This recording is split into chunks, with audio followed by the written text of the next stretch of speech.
आणि म्हणून मला खूप खूप अभिमानाने सांगावं असं वाटतं की ह्या स्त्रियांनी तुम्हाला आशीर्वाद रूपाने परत इथे बसवलंय. हे त्यांनी तुम्ही दिलेल्या कर्जाची परतफेड केली आहे. तुम्ही दिलेल्या सन्मानाचं जे तुम्ही त्यांच्यावर कर्ज चढवलं त्याची परतफेड केली. 1500 रुपये आपण तिला देतो. तिला आपण शिक्षणासाठी सवलती देतो आहोत. पण 1500 रुपये उद्या तिने कुणाला तरी द्यावे, ह्या प्रवासापर्यंत तिने जावं, ह्या खरा स्त्रीचा सन्मान आहे. तिने स्वतःच्या पायावर उभं राहावं, हा खरा तिचा सन्मान आहे. आणि मग मला नीलमताईंनी जे सांगितलं, sustainable development, gender equality, gender sensitisation, ह्याच्यावर आपल्याला काम करायची गरज आहे. म्हणून मी सांगितलं पोषण आणि शिक्षण हे महत्त्वाचा विषय. पोषण आणि शिक्षणावर बोलत असताना एवढंच सांगेन, आता ह्याच्यानंतर आपला महत्त्वाचा विषय आहे आणि तो म्हणजे आरक्षणाचा विषय आहे. आरक्षणाच्या विषयामध्ये मी स्वतः, मला वाटतं एकनाथ खडसे साहेब तेव्हा विरोधी पक्षनेते होते आणि तेव्हा आपण 50% महिलांना आरक्षण देण्याचा निर्णय त्या सभागृहामध्ये घेतला. मी आमदार होते आणि 33%वरून 50%वर गेला. आणि त्यांनी तेव्हा मला सांगितलं की तू महिलांचा तू मांड आणि ओपनिंग बॅट्समन तू ओपनिंग स्पीच कर. आणि त्यावेळी ओपनिंग स्पीच आम्ही केला. आम्हाला इतका आनंद झाला. त्याच्यात माझ्या काही सहकारी विधानसभेमध्ये होत्या की 50% आरक्षण आम्हाला मिळालं, आमच्या बहिणींना मिळालं. जेव्हा माझ्या राजकारणामध्ये मी बघितलं की पुरुषांमध्ये स्पर्धा असेल जास्त असं वाटत नाही, पण महिलांमध्ये असेल असं मला वाटायचं. पण ऍक्च्युअल जेव्हा मी राजकारणामध्ये पाऊल ठेवलंय, ऍक्च्युअल जेव्हा मी या सभागृहामध्ये पाऊल ठेवलंय, मला तसं चित्र अजिबात दिसलेलं नाही. मला तर उलट महिला दुसऱ्या महिलेला सक्षमतेने कौतुकाने साथ देताना दिसली. नीलमताईंना मी लहान असताना मला त्यांनी 4 गोष्टी शिकवलेल्या आहेत. माझ्या सहकाऱ्यांनी माझ्यावर जेव्हा चुकीचे आरोप होत होते तर माझ्या सहकारी महिला आमदारांनी सांगितलं आम्ही पंकजावर आरोप करणारे आम्ही कन्व्हिन्स नाहीत. या प्रकारची भावना एक महिला दुसऱ्या महिलेला हाताला धरून वर घेत असते. ती त्याच्या बरोबरीला येऊन उभी राहील म्हणून ढकलून देत नाही. आता अपवाद सगळीकडे असतात. तर हे फार सुंदर गुण महिलांमध्ये आहे आणि त्याचमुळे महिलांना 50% आरक्षण मिळणं ही आपल्या देशासाठी, आपल्या राज्यासाठी अत्यंत सुंदर गोष्ट आहे. 29 मध्ये मला विश्वास आहे की जास्तीत जास्त महिला सभागृहात दिसतील. सभागृहामध्ये आम्हाला चांगलं महिला आल्या की छान त्या सभागृहामध्ये रौनक वाटते. महिलांचं बोलणं, महिलांचं व्यक्त होणं, या सगळ्या गोष्टी अत्यंत राज्याच्या दृष्टीने, समाजाच्या दृष्टीने हिताच्या आहेत.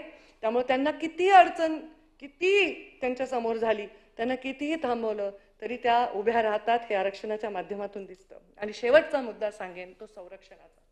हा मुद्दा थोडासा व्यापक आहे, थोडक्यात मांडण्याचा प्रयत्न करते कारण सगळ्यांनी खूप बोललेले आहेत. त्याच्यामध्ये मला सगळ्यात पहिला प्रश्न पडतो, मी जेव्हा महिला बाल कल्याण मंत्री होते मी त्या जेल्सना भेट देत होते. अनेक महिला अरेस्टेड होत्या आणि त्याच्यामधल्या 90% हुंडाबळीच्या विषयांवर अरेस्ट होत्या. आम्ही लहान असताना, आम्ही मोठे होत असताना, लग्नांमध्ये आमच्या भावंडांच्या जाताना खूप लोक कौतुकाने येऊन आमच्या आईवडिलांना पत्रिका देताना, आता मलाही देताना सांगतात ताई हुंडा घेतला नाही बरं का आम्ही. अरे वा किती छान. लग्नाचा खर्च कोण करते? ते तर तेच करतायत. त्यांनी हाऊस म्हणून पोरीला दागिने घातलेत, त्यांनी हाऊस म्हणून जावायला गाडी दिली आहे, त्यांनी हाऊस म्हणून फ्लॅट घेऊन दिला, आम्ही हुंडा नाही घेतला बरं का ताई. म्हणजे त्या मुलीची किंमत बघा. त्या मुलीकडे एवढे पैसे तिच्या वडिलांकडे की त्या जावायला घर घेऊन देत आहे, त्याला उद्योग उभा करून देत आहे, त्याला गाडी घेऊन देत आहे, त्याला घर घेऊन, पुन्हा हिचे दागिने हिच्या मालकीचे राहतील याची काही गॅरंटी नाही कारण ते कुठे ठेवतील तिच्याकडून घेऊन हे माहिती नाही. हे सगळं देत आहे. त्यापेक्षा त्या पोरीला ते पैसे द्या, तिला स्वतःच्या पायावर उभं राहू द्या, ती नवऱ्याला सांभाळेल. काही एवढं वाईट परिस्थिती नाही येणार ना भविष्यामध्ये. उद्या असंही होऊ शकतं. एक सिनेमा मी पाहिला होता त्याच्यामध्ये नवऱ्याला हाऊसवाईफ व्हायची आवड होती आणि बायकोला काम करायची. खूप छान चाललं होतं, काही वाईट नाहीये. मल्टीटास्किंग तर पुरुषांना जमणार नाही जे स्त्रीला जमेल. पण आपण एवढे पैसे देऊन आपल्या मुलीला नवरा विकत घेऊन सुद्धा तिचा छळ रोखू शकत नाही. वर्षभर सुद्धा ती मुलगी नांदत नाही. असंख्य माझ्या जवळून ओळखीच्या लोकांना हुंडाबळीचे कितीतरी केसेस जाळून टाकले. हो जाळता तुम्ही. आता आपण एका हत्येवर विचार करतोय, पूर्ण राज्य पिळवटून निघालंय. कितीतरी महिला किती ब्रुटल पद्धतीने मारल्या गेल्या, कितीतरी. कोपर्डीचा जो बलात्कार होता किंवा निर्भयाची जी केस होती, हे काय? हे केवळ स्त्रीवर अत्याचार केलं, तिचा भोग घेण्यापुरतं मर्यादित नाही. हे तिरस्काराचं लक्षण आहे, हे मानसिक विकृतीचं लक्षण आहे. एवढ्या मुलींना, एवढ्या गोष्टींना सामोरं जावं लागतं. आणि म्हणून त्या मुलींना वाचवण्यासाठी अजूनही गरज आहे. आपल्याला वाटते हुंडा नाही आहे, त्याचं सोफिस्टिकेशन झालंय, त्याची पद्धत बदलली आहे. अजूनही 18 वर्षाच्या खाली मुलींचे सर्टिफिकेट बदलून खेड्यामध्ये अजूनही लग्न होतात. हे खरं आहे, गरीब मजुरी करणारे, ऊस तोडणारे हे लहान वयात लग्न होतात, ते मुलींना एकटं सोडून जाऊ शकत नाही. पण त्या मुलींना संरक्षण देण्याची गरज आहे. हुंडेच्या बाबतीत पण खूप जास्त सेन्सिटायझेशन करायची गरज आहे.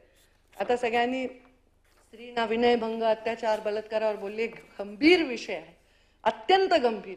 पहिले त्या विषयाचे पद्धत वेगळी वाटायची ऐकताना की ह्याच्यावर अत्याचार झाला, बलात्कार झाला. आता नुसतं अत्याचार बलात्कार नाही, निर्गुणपणा. आता तो कलकत्त्याचा किती भयानक केस आहे, ती किती भयानक परिस्थिती. एक डॉक्टर मुलगी आहे जी रात्री उभी राहते कुणाच्या संरक्षणासाठी जीवनाच्या, आणि तिला संरक्षण नाही. त्यामुळे या पिंक रिक्षा, हे सगळे नंबर ज्याचा चित्राताईंनी उल्लेख केला, ह्याची आवश्यकता आहे, सगळं आहे. पण ह्याच्याबद्दल फार फार गंभीर विषय. मला मोदीजींचे सभागृहाची वेळ कामकाज संपेपर्यंत वाढवण्यात येत आहे. शेवटचाच मुद्दा आहे माझा. उपकार वाटतात मला प्रधानमंत्री मोदीजींचे. त्यांनी बेटी बचाव केलं, नाही तर असे राज्य होते जिथे दुधामध्ये लेकराला बुडवून मारत होते. आत्ता फार जुनी शतकांपूर्वीची गोष्ट नाही. मला तर वाटतं उलट शिवरायांच्या काळात, त्या काळात, अहिल्यादेवींच्या काळात मुलींना जन्म तरी घेऊ देत होते, कारण टेक्नॉलॉजी नसावी कदाचित. आता टेक्नॉलॉजीचा फायदा काय? आदिवासी भागामध्ये 100% मुली जन्मतात, पण जेवढा सदृढ जिल्हा आहे, जेवढा जास्त सुशिक्षित जिल्हा आहे, जेवढे जास्त पैसेवाला जिल्हा आहे, तिथे मुली नको वाटतात. आणि त्या मुलींना जन्म घेऊ देत होत नव्हते या देशामध्ये. दुधात बुडवून मारत होते, जिवंत पुरत होते, उकिरड्यावर टाकत होते. मी स्वतः सोडवलेत लेकरं, मुंग्यांनी खाऊन टाकलेले लेकरं, कारण ती स्त्री आहे.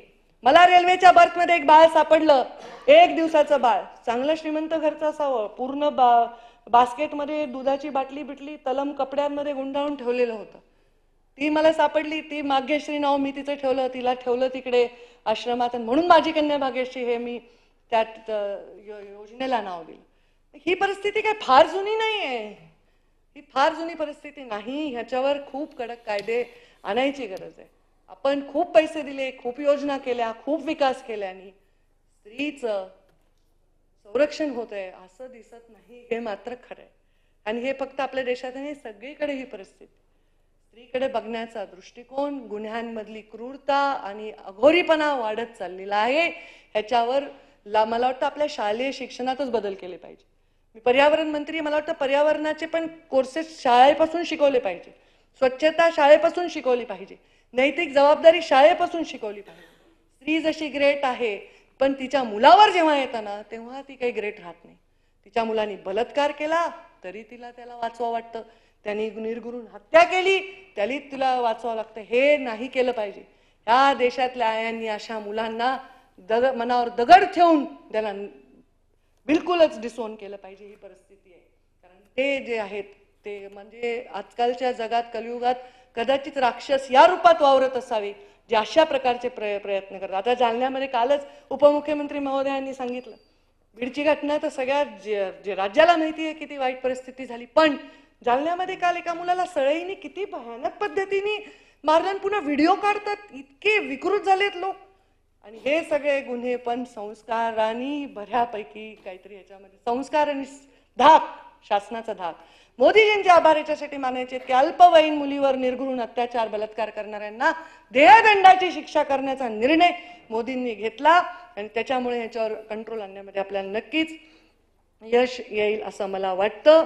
आणि माझी एक विनंती अशी आहे, आणि मी त्याच्यामध्ये निर्णयात बदल करून घेईन. आपण जसं म्हणला, स्वयं संरक्षणाचे धडे हे सुद्धा मुलींना दिले पाहिजे. आपण एक कोर्स ठेवलाच पाहिजे शालेय शिक्षणात, जुडो, कराटे, काय असेल तायक्वांडो, ज्याच्यात मुलीला किमान स्वतःचं संरक्षण करता यावं. कारण ह्या जेव्हा कोर्सेसमध्ये ते शिकवतात ना, तेव्हा त्या मुलीमध्ये पण एक वेगळे फरक येतात. नाही तर एखाद्या मुलीवर जेव्हा अटॅक होतो, तिच्यावर विनयभंग होती, इतकी घाबरून जाते की ती स्वतःचं संरक्षण करू शकत नाही, आणि मग असा प्रश्न निर्माण होतो की तिची संमती होती, असे काहीतरी भयानक प्रश्न लोक उपस्थित करतात. तसं नाहीये, ती घाबरून जाते, ते बुजून जाते. त्या मुलींना, कारण मी महिला बालकल्याणमध्ये ह्याचं पूर्ण ऑडिट केलं या विषयाचं. अहो, सख्या बापानी मुलीवर बलात्कार केला, 8 वर्षे त्या मुलीला मी सोडवून तिच्या मावशीबरोबर ऑस्ट्रेलियाला पाठवलं. सन्माननीय राज ठाकरेजींचा फोन आला की अशी अशी केस माझ्यापर्यंत आली, तुम्ही तेव्हा तात्काळ त्याची दखल घ्या. इतकं विकृत आहे, म्हणजे तिने कुणासमोर जावं सुरक्षा म्हणून. त्यामुळे तिला स्वयंसंरक्षणाचे धडे हे दिले पाहिजे. ह्याच्यासाठी भरभरून खर्च आपण आपल्या राज्यामध्ये केला पाहिजे असं मला वाटतं. तरी अशा परिस्थितीत ही माझी मुलगी उभी राहते, ही माझी महिला उभी राहते, ती संसार करते, तिच्या संसाराला ती हातभार लावते, ती या राज्याला हातभार लावते, या देशाला लावते आणि ती कधीही या संघर्षाचा चेहऱ्यावर आपल्या जराही रेषा दिसू देत नाही. संघर्षाशिवाय तिला पण भाकरी गोड लागत नाही, हे तिचे संस्कार आहेत. तर त्या सगळ्या महिलांना एवढंच सांगेन, झुक झुक कर सीधी खड़ी हूँ, अब झुकने का शौक नहीं, अपने हाथों से रचा स्वयं, तुमसे मिटने का खौफ नहीं. तुम हालातों की भट्टी में जब जब मुझको झोंकोगे, करकर सोना बनूंगी मैं, तुम मुझको कब तक रोकोगे, तुम मुझको कब तक रोकोगे. प्रत्येक स्त्रीने हा प्रश्न स्वतःला, आपल्या परिवाराला आणि समाजाला विचारावा आणि दुसऱ्या स्त्रीने तिला साथ द्यावी.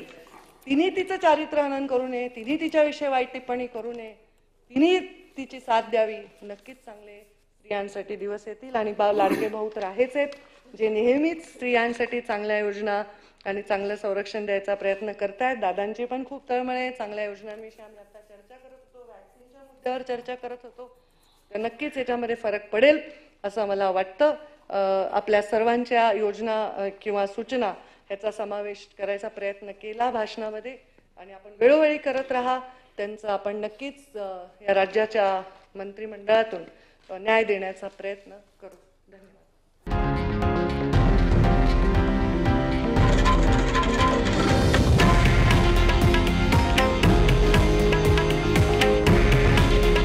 हे आहे देशातील नंबर 1 न्यूज नेटवर्क आणि आपण पाहत आहात TV9 मराठी. काळजी तुमची, हित महाराष्ट्राचं.